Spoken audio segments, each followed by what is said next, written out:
Hey everybody, this is Worre and welcome to NetworkMarketingPro.com. Today I want to talk about what might be a touchy subject for people, but I continue to see in the news, since it's our political season here in the United States, this issue of jobs. We have to create more jobs. We have to do more to stimulate jobs. And the thing that makes me a little bit crazy is it's so obvious to me what's going on. I would think it would be obvious to other people what's going on when it comes to jobs.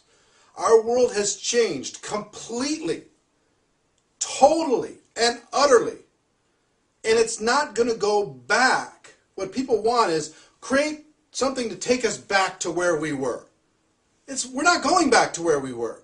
And I want to give you some examples, okay? And I want you to understand why network marketing is positioned so perfectly in these economic times. If you went back 100 years, I'm going to draw some things out. If you went back 100 years, almost everyone in the world was engaged in agriculture of some sort. Almost everyone. Like 90% plus was engaged in farming, creating food, right? So this group, I'll just call it farming. If you took that entire population, now we've become so efficient, and that's the key word, so efficient over the course of the last 100 years that today approximately 1% of the people in the world are engaged in farming or agriculture. So it went from almost everyone down to something like 1%. Now, should we stimulate growth and more jobs in farming? Why would we do that? It's become so efficient that we are able to now go do other things.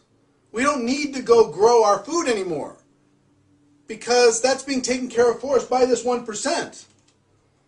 So we can't go back and stimulate that. Let me give you some other examples. Manufacturing. Manufacturing.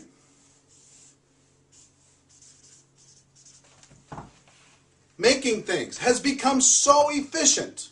Now you can argue that developing countries or countries where they can get lower labor, whatever, they shouldn't do that and we should stop that and we should bring manufacturing. We could do it. You can argue however you want. But here's what I will tell you. It's become so efficient that the population of people that used to be in manufacturing now aren't in manufacturing anymore. It's being done by others or by machines. Take the automotive industry. How many used to be employed on the assembly lines and how much is done by machine and robots today? You think about that in manufacturing. You could say, well, we need to create more jobs in manufacturing. Why? It's being done very efficiently because of the advances in technology, etc. Right? Here's an interesting statistic. You know the most bloody union riot in the history of the United States? It was the elevator operators riot in New York City. What was an elevator operator? The person that stood there in the elevator. You came in and they pushed the button for you. At some point, people said, well, we don't need to employ somebody to do that because people will push their own button. So the people who were employed in that union went crazy. In the elevator union, elevator operators union, we deserve our rights to push that button for other people. Why? You could go do other things. So that went down to zero. They say, well, we should create more jobs in the elevator operator union. The elevator operator space. We need to create more jobs. We need to be do more things. No, that's gone now. Manufacturing is mostly gone now. Farming is mostly gone now. It's being done by a few incredibly efficient people. So you take a look at travel. It wasn't too long ago that a travel agent as a job was a good job, because there were commissions being paid by the airlines, by the hotels. They were being paid to those travel agents, and those travel agents did the work, and they did all that stuff. Well, what happened? The airlines eliminated commissions. The hotels eliminated commissions. the travel agency was gutted down to just a few specialists. Why? Because we became more efficient. Because people can go online today and they can book their own travel. They don't need a travel agent. So what happened to all these people? They found other stuff to do. You get what I'm saying? You take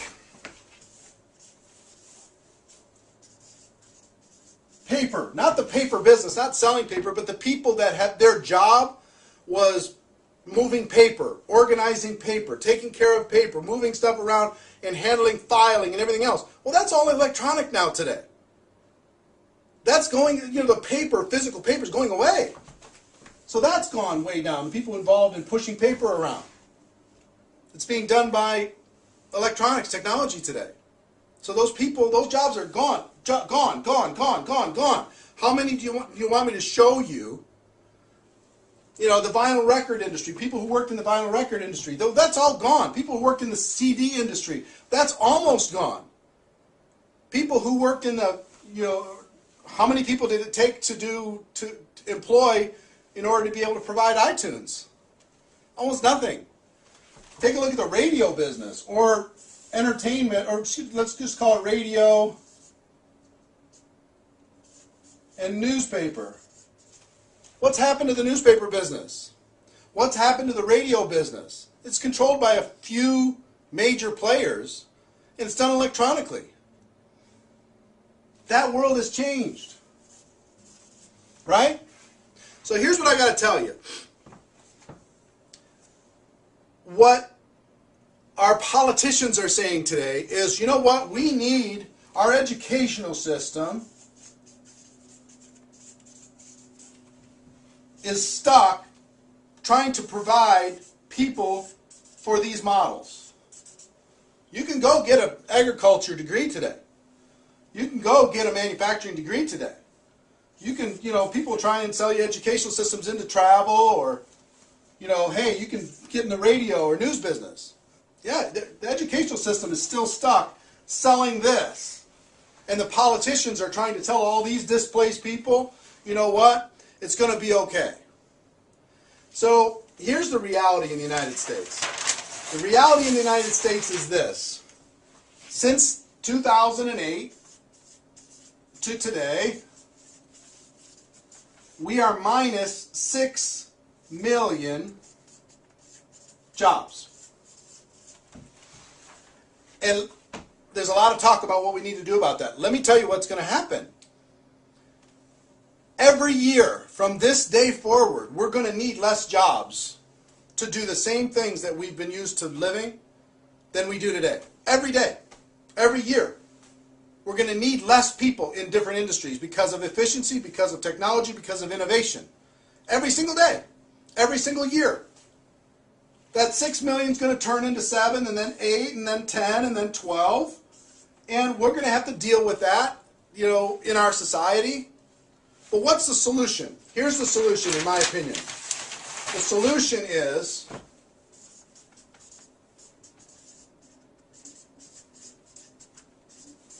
long word, entrepreneurialism.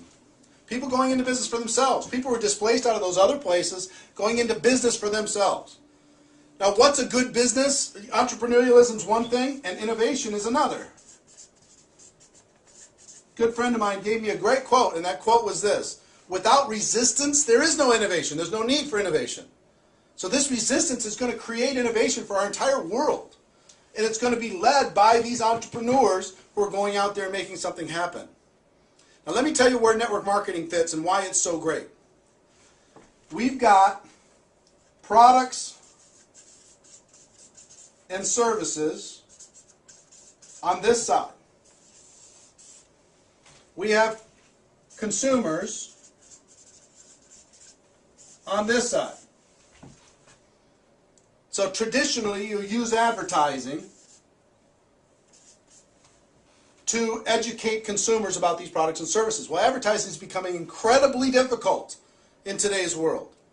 There's hundreds of channels and hundreds of options and online and all this stuff. It's hard to get somebody's attention. What's the best form of advertising? Word of mouth.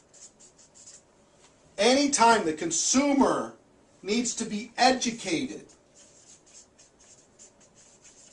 that's where MLM comes in.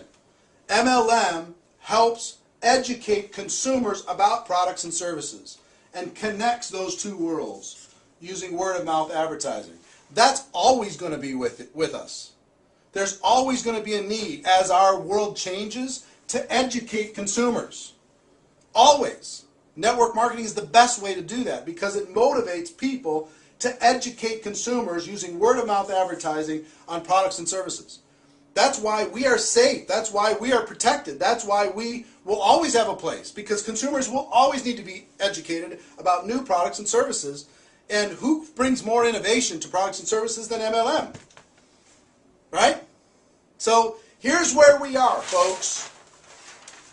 We're not going back to these places. Those jobs are gone. The educational system continues to try and fill jobs inside of a world that's changed completely. 6 million jobs have been eliminated since 2008. That's only going to go up because we're going to continue to be more efficient. We're going to continue to be better when it comes to the use of technology and everything else to displace these jobs that used to be necessary and aren't anymore. What's the solution? Entrepreneurialism, innovation, taking products and services, educating consumers using word-of-mouth advertising. The best business in the world to do that is MLM. So I hope that helps you. I hope maybe you could show this to somebody who's trying to understand what's going on in the working world, or trying to understand why is MLM, how does that fit inside of our economy? Here's how it fits. Okay? So forgive my rant, but I've been seeing so much of this news. I had to talk to you about this. I had to draw it all out and just explain to you where we are and why things are better with MLM. Why network marketing is a better way. So until next time, ladies and gentlemen, my wish for you is that you decide to become a network marketing professional. You decide to go pro, because it is a stone cold fact that we have a better way. Now let's go tell the world. Everybody have a great day. I'll see you next time. Take care. Bye-bye.